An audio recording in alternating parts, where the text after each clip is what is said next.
Hey guys, it's Eric, owner of Farpoint Farms here in the mountains, North Carolina, and this is Central Hydraulics, or Harbor Freight Scissor Lift, item number 91315. Now, this unit's just about identical to the Atlas and the Bend Pack and the Titan and a bunch of other name brands. They're pretty much all made at the same factory with minor changes to the construction, but they're all 6,000 pound lifts, and some come with a few other options, but this one, for the money, was pretty much the best deal out there, and as you saw in my first video, certainly has fit my needs perfectly. So let's go ahead and back out. I'll show you what it looks like without a car on it, since you've seen it with a car. And again, there's other videos out there from other YouTubers that cover this stuff, and I want to take the time to show this because really there can't be enough videos. When you're talking about spending the kind of money you're spending on one of these, more is better as far as I'm concerned, and I appreciated having those videos to reference, and they certainly left a few questions unanswered, so hopefully I can fill those in for you here. But here it is. Now, size-wise, it doesn't take up a whole lot of room. It's about 9 feet long.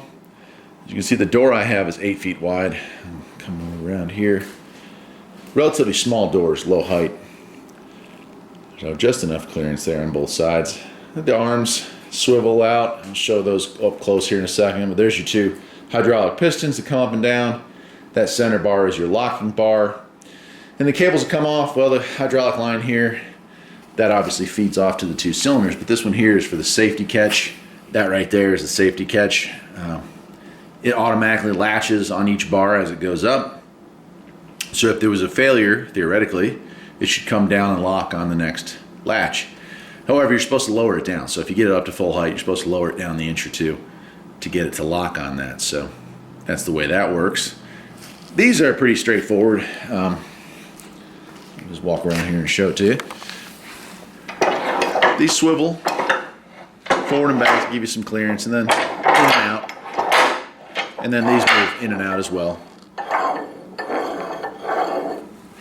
So that gives you a pretty broad assortment of ways to get the car on the rack.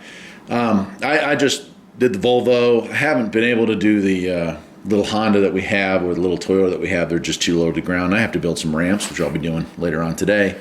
But I did lift my truck. It's a framed vehicle. It worked just fine for that as well. So let's see, what else can I go over? It is a scissor lift. As you can see here, I've got some wood here. My concrete floor turned out to be not exactly level. That's a problem. You don't want this thing tipping or tilting. And even though it was at a pretty good angle, it still felt real secure, but not really secure enough for me to feel safe underneath it. So I did go ahead and shim it, and I'm going to have some metal plates. As a matter of fact, back here you can see the plates. I've got some good 1/8 inch thick steel that I'm just going to cut to level this thing out, and I'll make runners for the rear and just support the front. So now in the rear here, this part is where it moves. You got these two steel rollers. It only moves about a foot, maybe 15 inches, 16 at absolute max forward. So when the scissor kind of contorts upward, that's what you're getting. And again, these are the same. They move in and out, side to side, so that's kind of cool. So I really like that. And I guess we'll just go over here, walk right up, and I'll show you the main control unit. Now, some other YouTubers have had issues both with the delivery of this unit and especially with the control unit getting damaged. I guess I was lucky, so let me show you that. Here's your cords and your safety clamp coming up here. And then we have our main unit right here. I've set mine over here in the corner. I ran a 220 line right there. Just that yellow line, I ran that. So I ran its own separate circuit, which is what they recommend. And this is it. This looks just like pretty much every lift you're ever going to come across. Hydraulic fluid goes down the base. Your release valve is here. This will lower the back down. That raises it. And then on the side here, this right here, this handle here, that's your safety release. So very straightforward. One thing that was different than the manual said was that it said it took 6.5 quarts of hydraulic fluid. It actually ended up taking 10. So to fill it to the line, which is what the manual said, was 10. I tried it with 6.5 and it ran out of fluid before the unit got all the way up. Well, I'll go ahead and raise it up here. Push this button, you'll hear the motor start. And we'll go ahead and turn around. And here we go.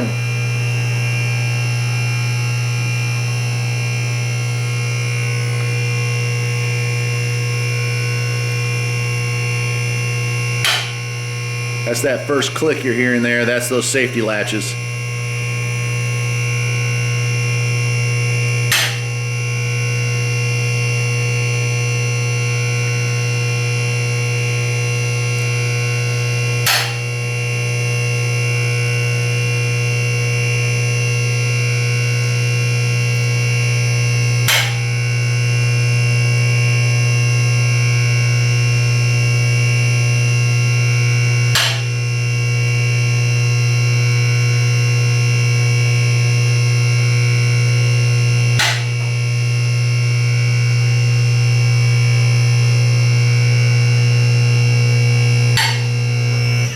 There it is, maxed out, and then you just lower it down. You'll see the arm there. Look at that center arm. You'll see it kind of kick out.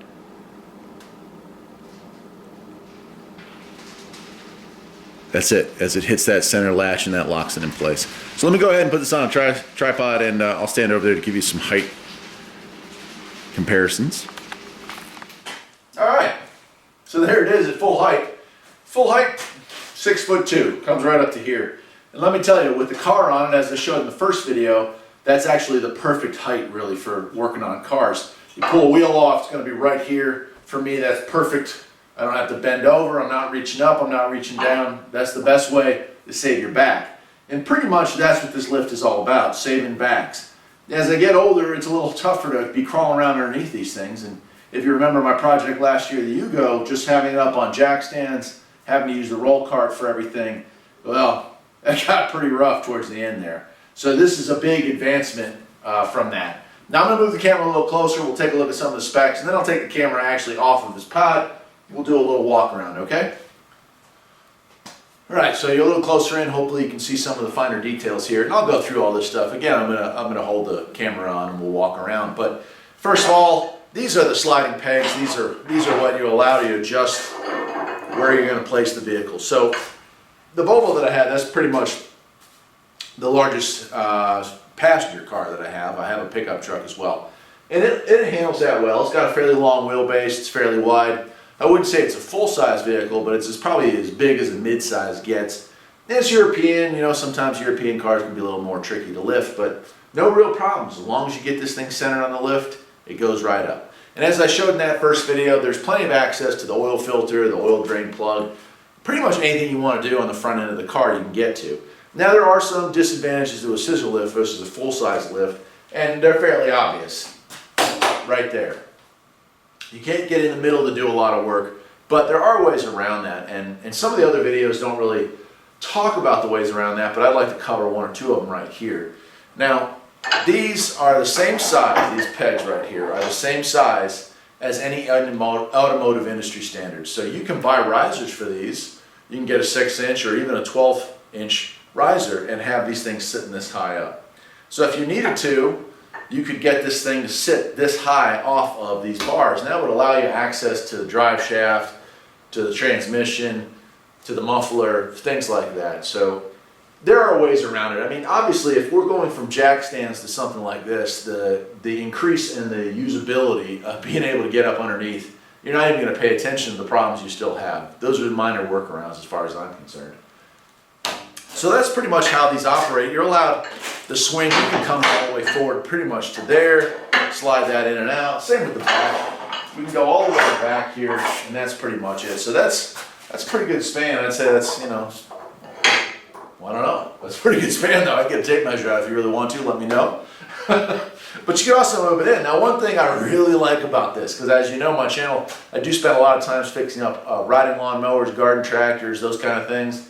If you notice the distance between these two pads here, well, it just so happens that it's perfect to ride a riding mower right up onto this thing, and you can raise it up and do work on it without being hunched over. I really like that. The Kubota also fits on this without problem. You can raise it right up and again get to it and work on it from there. Really digging that. I can't wait to experience the ease on my back compared to what I have been doing all these years. Let's take a look at the front. We'll take a look at some of the safety stuff here. Now this is pretty standard. No matter what you get, if it's a Bend Pack, a Titan, an Atlas, you know, they all say they're the best, but they're all pretty much the same. 2 hydraulic cylinders, and one thing you ought to know about going from a 2-post or a 4-post lift to this kind of a setup is These are pretty much the same cylinders you're going to see in any one of those setups. These are no stronger or weaker than any other design you're going to come across. This cylinder's in a 2-post, would be sitting in the post. There would be a cabling operation to make sure that both they lift at the same time. So pretty much identical. Hardware looks fairly stout, never had to tighten anything. They do look like they're wrapped with tape, so that's good. This right here is your safety mechanism, and this is again the reason why I picked this over a bend pack. This bar here, it has 7 safety positions that it'll lock into. So that's 7 heights that I can bring this thing up or down to work on, depending on the job that I'm doing. And I do like that about it. The bend pack only has 3, and I did hear a lot of complaints online about people saying that that just wasn't enough options for them. So I like that part. I had to put a little bit of oil on these just when I first got them to protect those seals.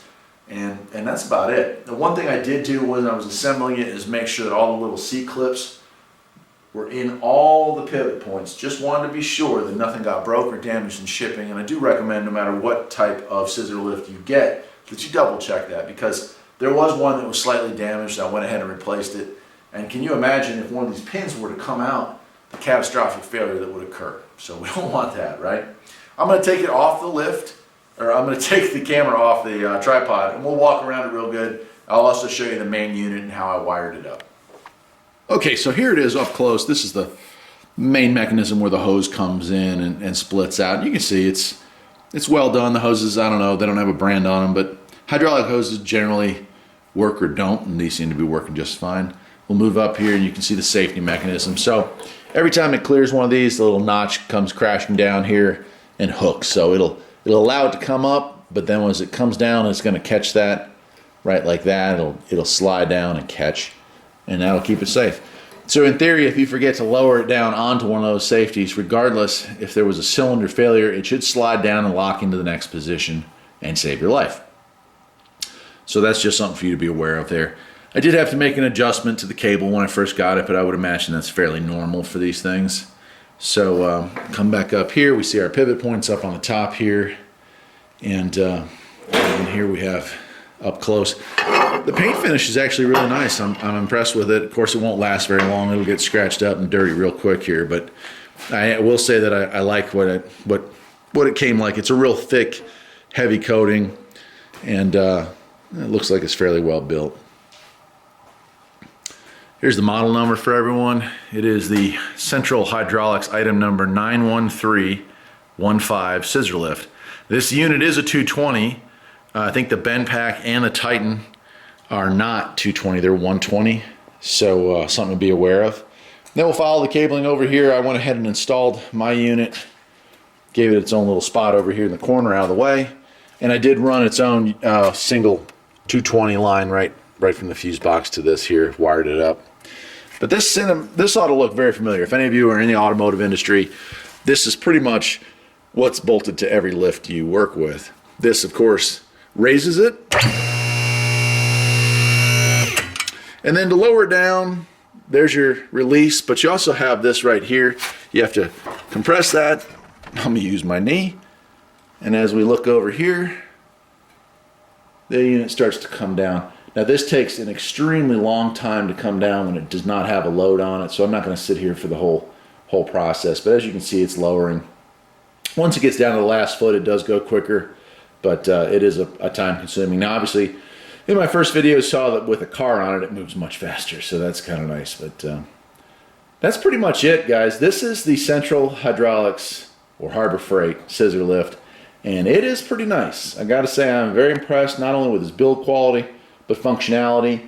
I had to do a little bit of electrical work on the Volvo today, wiring up some headlights or fog lights that were out, and that required taking off a bumper and a bunch of other stuff. And you know what? It did the job beautifully.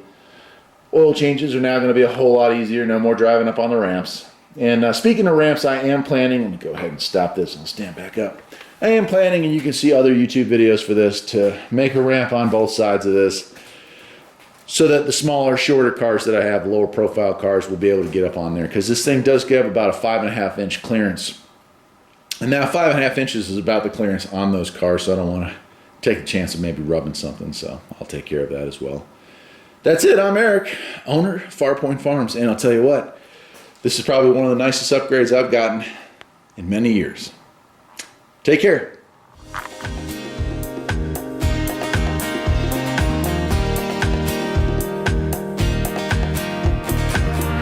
There's always something that needs a little fixing on Farpoint Farms. Freedom is mighty sweet.